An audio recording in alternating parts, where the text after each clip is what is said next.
शिव और ब्रह्मा की लड़ाई की कहानी कहीं बहुत पुराने समय की बात है, जब ब्रह्मा और शिव दोनों ही ब्रह्मांड के महान देवताओं में सबसे प्रमुख थे। ब्रह्मा सृष्टि के पालन के लिए जिम्मेदार थे और शिव नष्ट के लिए। इन दोनों देवताओं के बीच बहुत सम्मान था, लेकिन एक बार एक घमासान सभी को हिला दिया। एक दिन ब्रह्मा ने अपनी विशाल सृष्टि को देखते हुए अपनी महिमा में खो जाने की अहंकार में धंस गए। उन्हें लगा कि वे ही सबसे बड़े और सर्वशक्तिमान हैं। उन्होंने अपने मंदिर में जाकर एक विशेष सभा आयोजित की और घोषणा की कि वे ही सबसे महान देवता हैं और किसी भी देवता को उनसे बड़ा या शक्तिशाली नहीं मानेंगे। यह सुनकर शिव के मन में क्रोध उठा। शिव वहां चुपचाप खड़े हो गए और ब्रह्मा को देखते हुए बोले, ब्रह्मा, यह अहंकार तुम्हारे लिए उचित नहीं है। शक्तिशाली होने का गर्व रखना अच्छी बात है, लेकिन अपने आप को सबसे महान घोषित करना अभक्ति की निशानी है। ब्रह्मा ने मुंह चिढ़ाते हुए कहा, तुम कौन हो कि तुम मेरे बारे में ऐसा बोल रहे हो? मैं सृष्टि का पालन करता हूँ और मेरी शक्तियों का सभी द्वारा सम्मान करना चाहिए।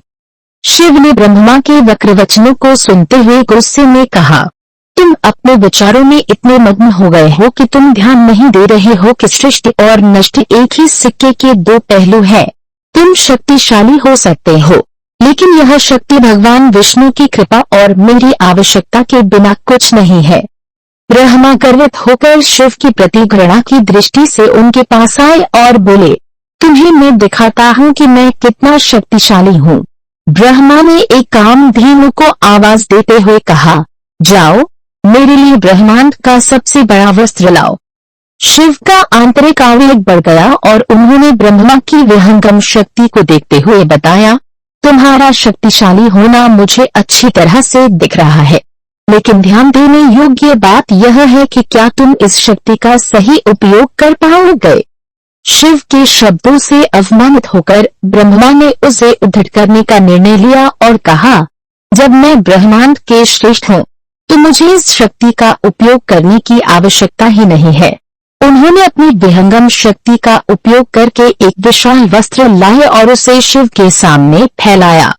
शिव गुस्से में आक्रोशित हो गए और उन्होंने अपनी तपस्या से तूफान और आग की बौछारों को उत्पन्न किया। ब्रह्मा के वस्त्र की आग में जलने लगे और वह वस्त्र तत्काल चरमपंथी हो गया। इस घटना ने सभी को चौंका दिया और शिव की महिमा और शक्ति का सबको अनुभव हुआ। ब्रह्मा ने अपनी भूल को समझा और शिव के सामर्थ्य को स्वीकार किया। इसके बाद से ब्रह्मा और शिव एक दिवसीय मेले में मिलने लगे और एक दूसरे की महिमा का गान करने लगे। दोनों देवताओं की यह लड़ाई उनके बीच की बेहद गहरी मित्रता को मजबूती देने का कारण बन गई। यह कहानी हमें यह बताती है कि अहंकार और घमंड से बचना चाहिए, क्योंकि यह हमारे मार्ग में बड़ी बाधा बन सकते हैं। सभी देवताएं अपने आप में महान हैं और हर एक की अपनी शक्तियां हैं, लेकिन सच्चा महानता और शक्ति अपने आप को गहरी अभिनय करते हैं, विनम्रता और प्रेम के माध्यम से। और अंतिम दिन, मुझसे कदापि कुछ गोपनीय न रखना।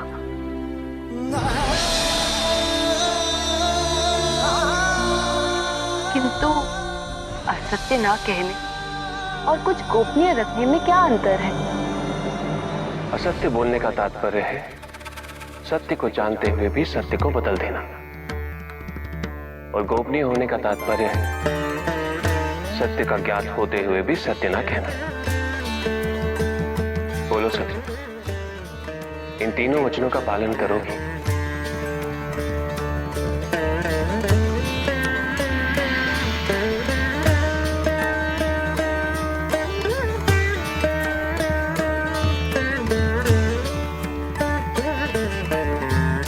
मैं आपको वचन देती हूँ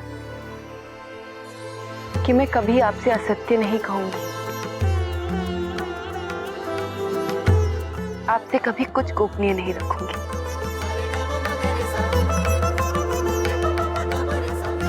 और आपकी कही हर बात मुझे सदैव स्वीकार होगी।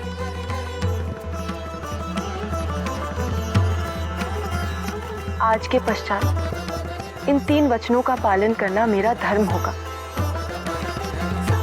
और मैं प्रण लेती हूँ जिस भी दिन मैं अपने धर्म का पालन करने में असमर्थ रही वो मेरे जीवन का अंत है। सती,